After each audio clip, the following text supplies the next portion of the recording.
வணக்கம் நண்பர்களே, நான் உங்க கிச்சா பேசுறேன்.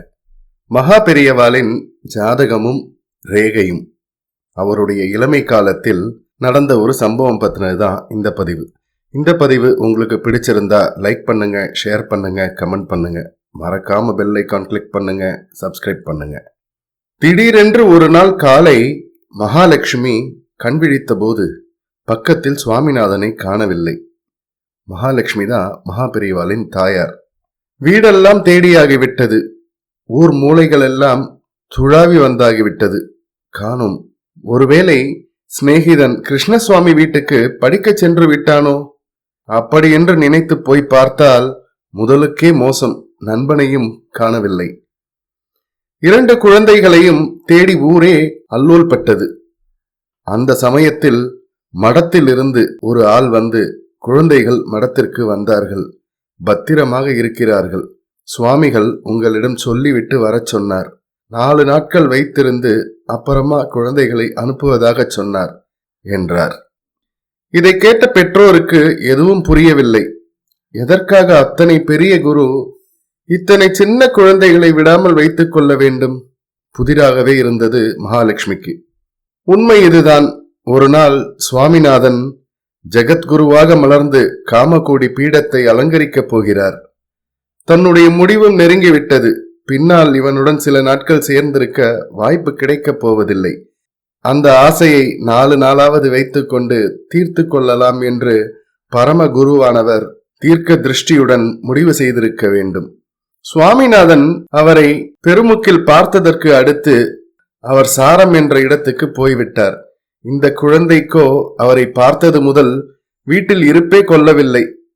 உடனே சொல்லாமல் கொள்ளாமல் துணைக்கு சிநேகிதனையும் அழைத்து கொண்டு அங்கே போய்விட்டான் சுவாமிநாதன். ஆச்சாரியாரோ முதலில் ஆத்துல சொல்லிட்டு வந்தாயா என்று கேட்டார். இல்லை சுவாமி, உங்களை பார்க்கணும்னு தோணித்து உடனே கிளம்பி வந்துட்டேன் என்றான் குழந்தை. இதற்காக குரு சந்தோஷப்பட்டாராம்.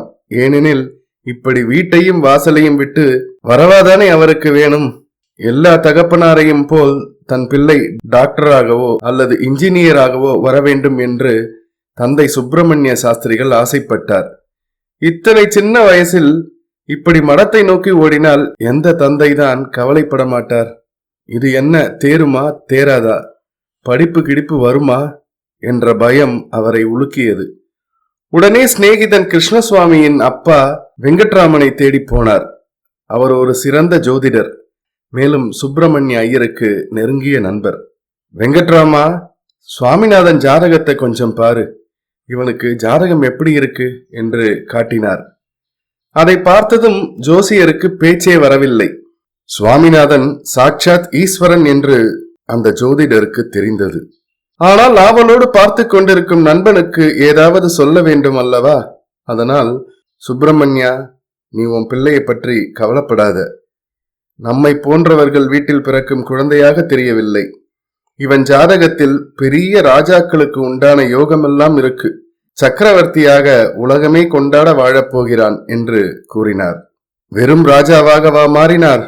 உலகை ஓய்விக்க வந்த எதிராஜராக அல்லவா ஒளி வீசினார். அத்தோடு நிறுத்தி கொள்ளாமல் ரேகையையும் பார்க்க ஆவல் கொண்ட ஜோசியர் அங்கிருந்த சுவாமிநாதனிடம் போய் காலை அலம்பிண்டு வா என்று கட்டளையிட்டார். அலம்பிக் கொண்டு வந்தவனை நாற்காலி ஒன்றில் அமர்த்தி அழுக்கு ஒட்டி கொண்டிருந்த காலில் தண்ணீர் விட்டு தன் கையாலேயே அலம்பினார். துடைத்தார், சற்று தூக்கி பார்த்தார். அப்படியே கெட்டியாக பிடித்து கொண்டு அழுதார். காலை விடவே இல்லை. விடுங்கோ மாமா என்று சிறுவனின் குரலோ, என்ன இது, குழந்தை காலை பிடிச்சுண்டு விடு என்ற சுப்பிரமணிய சாஸ்திரிகளின் குரலோ ஜோசியர் காதில் விழவே இல்லை. அது என்ன விடக்கூடிய காலா? பின்னாலே இதன் அடியில் விழ மக்கள் கியூவில் அல்லவா நிற்கப் போகிறார்கள் என்று நினைத்தார் போலும். காலில் உள்ள சங்கு சக்கர ரேகைகள், மகர ரேகை, தனுர் ரேகை, பத்ம ரேகை எத்தனை உண்டோ அத்தனையும் ஒரு அவதார புருஷன் அவர் என்று கட்டியம் கூறிக்கொண்டு பளிச்சென்று அவர் கண்ணுக்கு புலப்பட்டன. முதலில் பெரியவாளுக்கு பாத பூஜை பண்ணும் பாக்கியம் இந்த வெங்கட்ராமையருக்குத்தான் கிடைத்தது. நல்ல கைராசிதான். விஷ்ணுவுக்கும் கிடைக்காத பாதத்தை இவர் பார்த்து விட்டார் என்றால் இவர் பாக்கியமே பாக்கியம் அல்லவா? ஜெய ஜெய சங்கர ஹர ஹர சங்கர. இந்த பதிவு உங்களுக்கு பிடிச்சிருந்தா லைக் பண்ணுங்க, ஷேர் பண்ணுங்க, கமெண்ட் பண்ணுங்க. மறக்காம பெல் ஐகான் கிளிக் பண்ணுங்க, சப்ஸ்கிரைப் பண்ணுங்க. நன்றி அன்பர்களே.